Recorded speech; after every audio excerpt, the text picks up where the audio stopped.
So this is just Shopify. I think so. Was it 23,000? Which I actually didn't know at the time, and I don't think I actually celebrated it. I just sort of like let it cruise past, and then I checked the other day.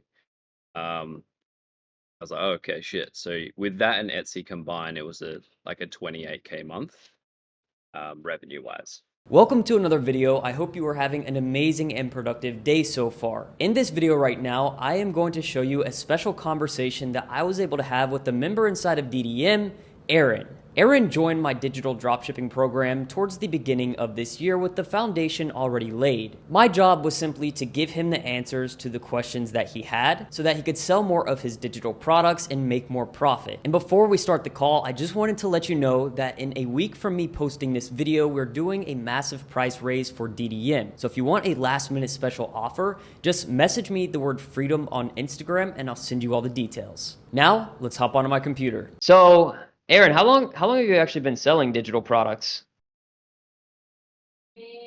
Ooh, it's been since March last year actually. So I started on Etsy, and then I sort of started on Shopify in July last year. So it's been just over a year, like I guess full time. The same brand that you're running now is the one you originally started?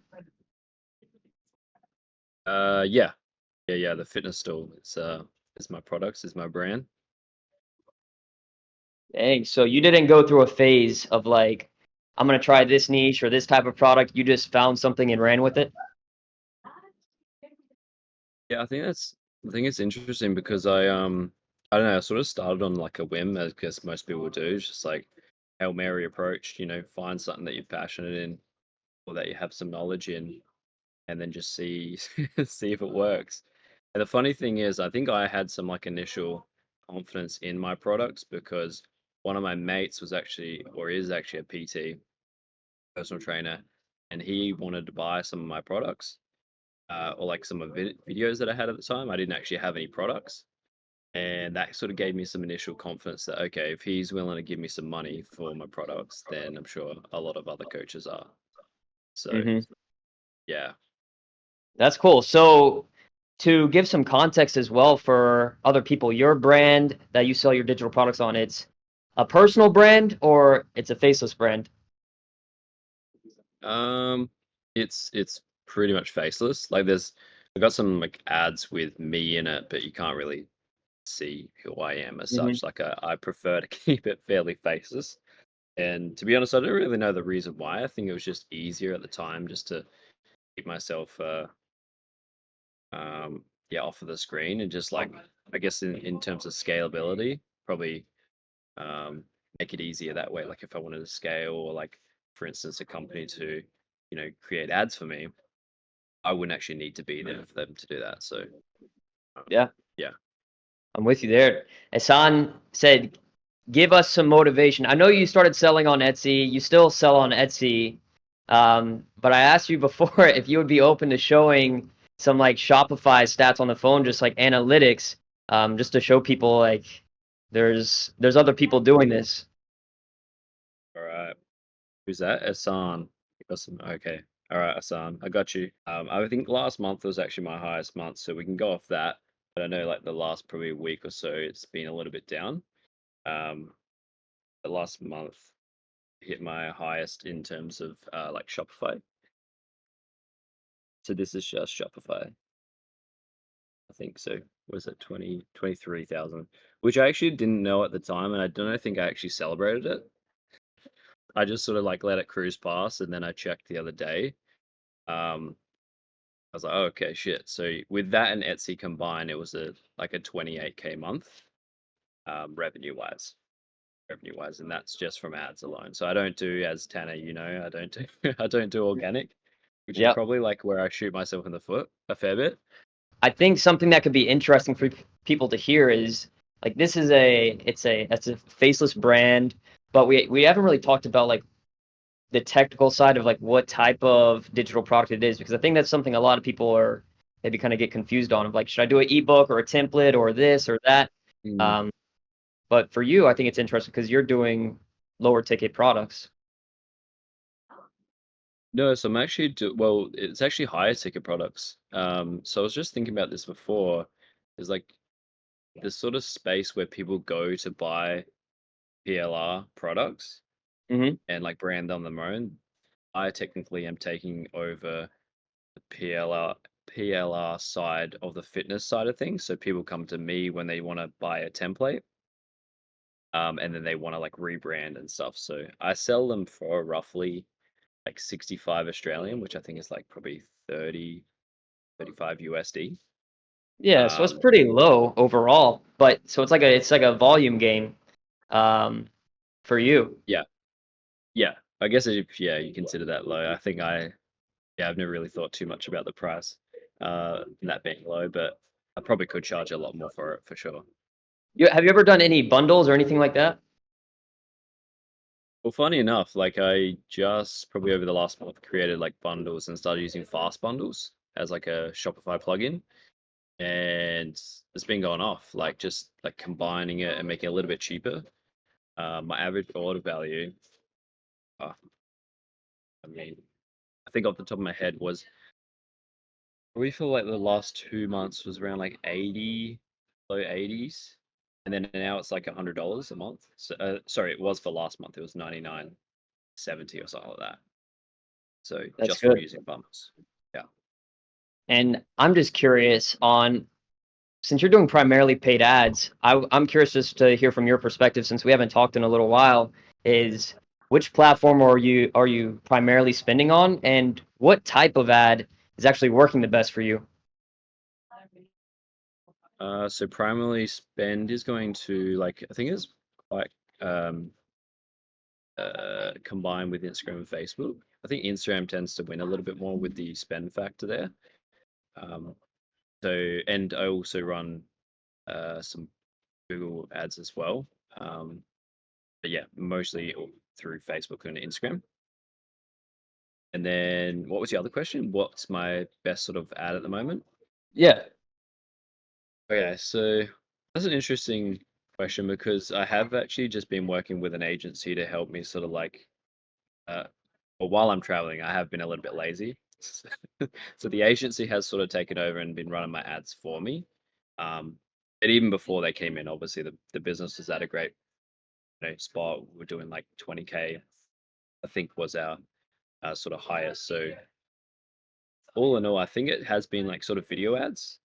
I know, when we were speaking last, which was probably quite a while ago, and then I sort of like left and then I came back, you gave me some recommendations around just like putting putting some putting some freaking content out, like in terms of ads and just testing and testing and testing, which I wasn't doing. And that sort of gave me the drive because you dangled a little carrot on the end that I could speak to Hmm. you if I got like a certain amount of ads up, and I did that. And in that sort of process, I found some killer ads that pretty much are like, I don't know. I think they were like 2 ROAS or like 2.5 ROAS at the start, and then sort of like dwindled down to like maybe like a 2 ROAS, and I found those really good in terms of I think it was April. I had like the biggest profit, so not the biggest like revenue because that's cool and all, but the biggest profit month. Yeah. So that was great to see. Yeah, That is the great. video 2x ads. ROAS is very ideal with ads. I mean, it's $1 in, like $1 out in profit. So obviously, like you want to keep that as consistent as possible. But so now you're traveling, you have an agency doing the ads, you're doing some stuff with the store. Like, I'm just curious on what is your plan, or do you not have a plan, or of what you want to do with it? Is it scaling it up, something else? Uh, That's the thing. I don't really have a solid plan at the moment. Like the plan is just to give me, I mean, as I'm like sitting here in Croatia, sorry for the noise, by the way, if there is noise, I'm at like a hostel. So just traveling my way around. And this has been like, all in all, this has been my goal from the very start is to like travel, work, have some like income coming in, um, to fund this lifestyle. So for me, it's not really about having the most amount of money. It's just like having enough to be able to travel. And for me, that's just, you know, 10K profit, like 10K net profit each month would do me fine. That's what I'm sort of working towards. But in terms of the overall business goal, I don't know. I think like once we probably have a chat, we do the mastermind in November and we have a chat. We'll probably have different goals then to probably build it to be a bigger business. But at the moment, I'm quite content, hitting like 30K months, and just like stabilizing around that for now, I reckon, because it's only pretty much me and the agency. Um, and I'm probably going to actually just let the agency go because I actually was doing better in terms of profit margins on my own. So Mm. it's a good learning factor. And it's given me a lot of time back while traveling. But I think, like, as I mentioned, I have been a little bit lazy. So getting back in the hot seat and working with, yourself and being in this program and hearing from everyone else in here, just to, yeah, get back in the hot seat, start creating some ads again, start doing some stuff. While rather than just like working 20 minutes a week. It's everyone's dream, but it's not as fun as it sounds. You got to be doing something. Yeah, I think it is exciting though, and I like that you gave that answer just because it's something different than like everybody wants to hear like, oh, like we're gonna scale it up as high as possible, etc. But there are people that I know, and it makes perfect sense, that just want to build something for what they want to do personally. It's not so much of like needing to build the next Apple or Microsoft or whatever, but it's just something that you've wanted to do for a while and making it happen. So you working 20 minutes a week and you hitting your goal and being able to travel and stuff, I think that's an amazing thing to be able to do. Um, and I guess I would ask, just on behalf of probably some of the people here, will be, a lot of, obviously, people in here right now are people that are starting out, or they've already started, they're making some sales with Mm, something, a lot of different um, situations. But one thing that I've noticed is that it's very easy in this and other businesses to lose this like drive to make it work. So I'm just curious, was there a point when you were starting it where maybe you questioned it, or you doubted, or maybe you wanted to do something else? it's a good question, and it's a good question to answer because it's come up multiple times throughout the last, year and probably year and a half or so since even just being on Etsy and then moving to Shopify. Obviously, I saw probably some initial success, which gave me some confidence. But all in all, like as your months go on and motivation dissipates when sales aren't coming in as fast, maybe, or you're not having a big enough month, or you're just not super, you just sort of don't see it as a big thing that you're working towards. Um, I don't know. I think for anyone that's sort of starting out, it's always going to be like it's always going to be challenging to really start and just to get to those first couple of sales, and actually seeing it as something that could work. But I think the biggest thing that helped me and has been continually helping me is like see the bigger picture. Yes, like fitness is exciting for me. It's like a passion of mine, but on the other side of me doing this is the life I'm living now, which is just having freedom to do what I want in terms of travel, experience life. And I don't need to be doing something that I'm like fully passionate in. I think that'll come even after the travel. But this is just like a stepping stone to get there. So I think, look at what you actually want. Is it a certain amount of revenue, or is it living a certain lifestyle? And using obviously the digital products in that way to leverage that and get there, like to put in the work to get there. I actually, cool story. Like I have a mate that was same thing. He's actually not in this program, but I mean maybe I'll get him to join eventually.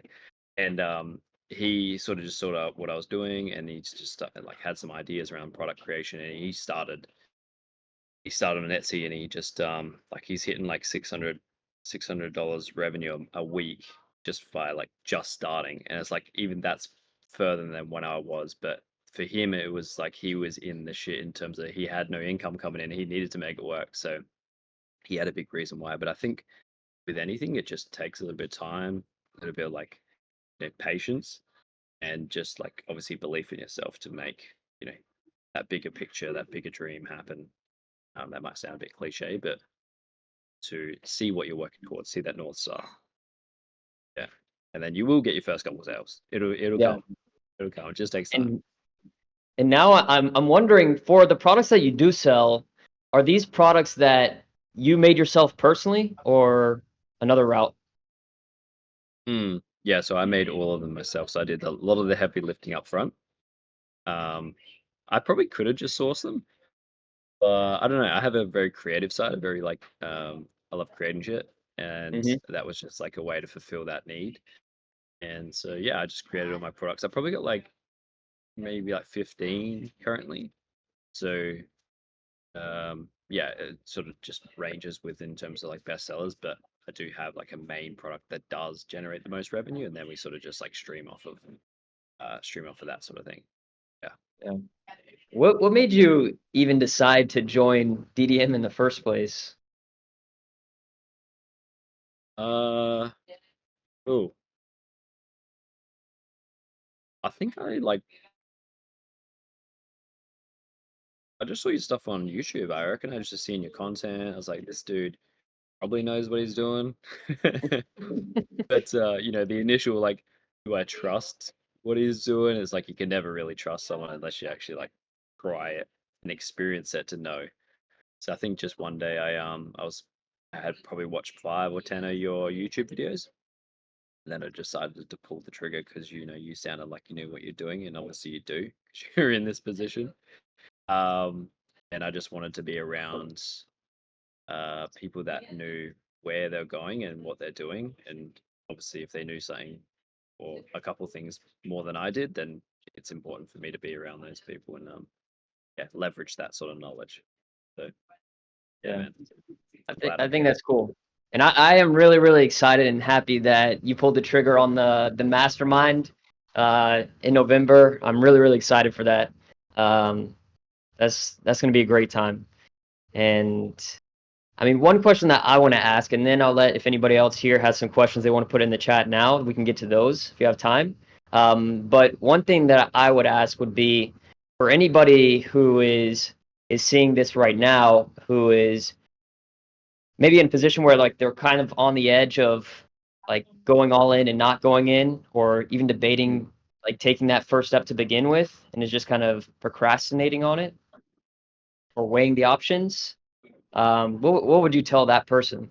I mean, yeah, it sort of comes back to what I said before about like know your reason why. If you're procrastinating, which I'm so guilty of doing that, like it's just it's a disease, right? Um, yeah, you just need to figure out what you're doing it for. Like, figure out the bigger picture.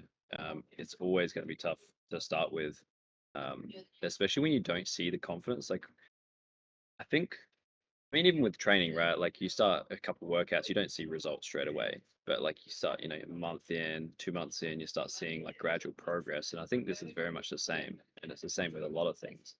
It just takes that initial time. And probably the most important thing, which I haven't said so far, is like involving yourself. A lot of people like sign up to these programs and don't like either go through the content or they don't interact, which I think is the most important thing with the community and figure out what other people are doing. Because even since being in here, like, I have had multiple DMs come through and just asking me like how I did things or like some really good ones as well. Some are like really basic, which I'm more than happy to answer, but like it's really important when you're asking questions to someone that's ahead of where you are, to ask the right questions. And like I'm sure they're willing to give you the help as I am willing to give anyone the help because I know what it's like. But just making sure that you're asking the right questions and actually you're going to actually execute on what is told of that to move the needle forward. So, what's an example of a bad question? Okay. I mean, there's really no bad questions as such. Probably that's probably the wrong way to say it. There's probably not efficient questions. Like Hmm. efficient questions in terms of my time and your time, the person asking it. So like maybe a bad question would be like, you know, I don't know. I'm just going to use an example, not anyone's that's asked me, but like, how do I register a domain or something like that, right? Hmm. Which is very basic and obviously important. But maybe like a better quality question would be, like obviously getting Google to sort that out, sort that question out, and maybe asking like, what was the most important thing you did to start with that helps you get your first couple sales? Prime example, right? Yeah, that Yeah. makes sense. Like, and it's true. Like, basically, asking questions that are unique to a specific person's experiences or thoughts versus something that has a direct answer that you can find easily somewhere else. So that's cool. Do you have like 5-10 minutes to answer maybe some questions that other people might have outside of myself? Yeah, I'm more than happy. I can see like a couple here. So as I said, Yeah. like I've been where these guys are, so I'm more than happy to help out. And I'm still learning, I'm still a case of learning in progress. So um yeah, if I can learn some way of any question that I ask, I'm more than happy to answer for Yeah. sure. Hopefully it doesn't get too loud here. Yeah, you're all good. So Hitesh asked, he said, did you find it difficult to make sales at the start in the fitness niche as a faceless brand? No, no. Like I guess I got to compare my experience in terms of my experience to the guys here. Like I did start on Etsy, so I don't know if that gives me a favorable like head start in the way of like people are coming to Etsy to sort of buy things versus when we're you know putting content out, it's not really like that. So I'm only talking from my experience that it wasn't technically hard, but it was a building process. Like I probably first month I probably made one sale, and then the next month was like 5 sales, and then the next month was like 10 or 15 sales. Like it's very gradual. Uh, the most important thing, and I've always come back to this, is like once you have a problem that you're solving, people pay for it. So if it's the fitness industry, relationship industry, it's as long as it's a problem and it's a heavy like problem, um, then yeah, people are going to pay for that. So me personally, no, I didn't find it difficult to make sales in the start with a fitness niche. Joaquim asked a good question. He said, how do you angle your paid ads in terms of the creative and what performs the best for you, video or still ads? Interesting. So because I'm just getting back into like creating my ads and stuff now, I'm just going to go based off of what I was doing before the agency started, and even like I have seen what the agency is doing. I haven't been totally off it. Um, Video ads work really well. Not sure what it is about video ads. So when I put out video ads, it's usually me that I'm using in the fitness space. So like there's a one ad of me pulling like a sled with my top off, right? It creates instant curiosity in the fact of like what's this guy doing, and then I have like a text overlay on the video that sort of talks about the problem. So one of my ads that probably was the best performer was I don't know if it's here. I was working on it just before, but it basically was saying like it was a point of view ad. So it was saying point of view, you're a personal trainer that used to struggle with time and feeling so burnt out, and then you started using fitness templates, and now will you struggle with is where is what to do with your time. So that was an ad I created, and that was just off the whim of like, okay, thinking inside the head of like, what are these people actually struggling with, which is usually time. If they're trying to buy a template, it's usually for time.